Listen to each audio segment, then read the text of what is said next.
মেয়েদেরকে হাফেজা বানালে বিবাহ শাদীর পর তারা স্বামী সংসার ও ছেলে মেয়েদের ঝামেলা নিয়মিত তেলাওয়াত করতে পারে না, ফলে কোরআন মুখস্থ থাকে না। এতে গুনাহগার হবে কিনা কিংবা হাফেজার মর্যাদা পাবে কিনা?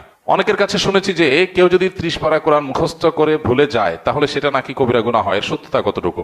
30 পারা কোরআন মুখস্থ করে ভুলে গেলেই শুধু গুনাহ হয়, শুধু সেটা নয়, কোরআনের কোনো আংশিক যদি কেউ মুখস্থ করে, একটা সূরা মুখস্থ করলো, এরপরে সে সেটা ভুলে গেল, এই ভুলে যাওয়াটা যদি তার অবহেলার কারণে হয়, তার নিজস্ব ত্রুটির কারণে হয়, মোতাবাত বা এটাকে ফলো আপ করা, নিয়মিত পড়ার প্রতি অবহেলা করার কারণে যদি ভুলে যায়, তাহলে সে অবশ্যই গুনাহগার হবে, এটা সঠিক।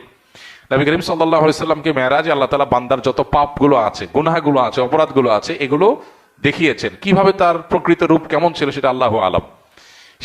সেই গুনাহগুলোর মধ্যে নবী সাল্লাল্লাহু আলাইহি সাল্লাম এর একটা হাদিস থেকে আমরা জানতে পারি যে সবচেয়ে ভয়াবহ গুনাহগুলোর মধ্যে থেকে একটা দেখানো হয়েছে তাকে, মানুষ যখন কোরআনের কোনো অংশ মুখস্থ করার পর সেটা ভুলে যায়। অতএব কোনো হাফেজ পুরা কোরআন হিফজ করেছে, এরপরে সে পুরাটা ভুলে গেছে, সে আল্লাহর কাছে ভয়ঙ্কর অপরাধী, যদি সে অবহেলা গাফিলতির কারণে ভুলে যায়।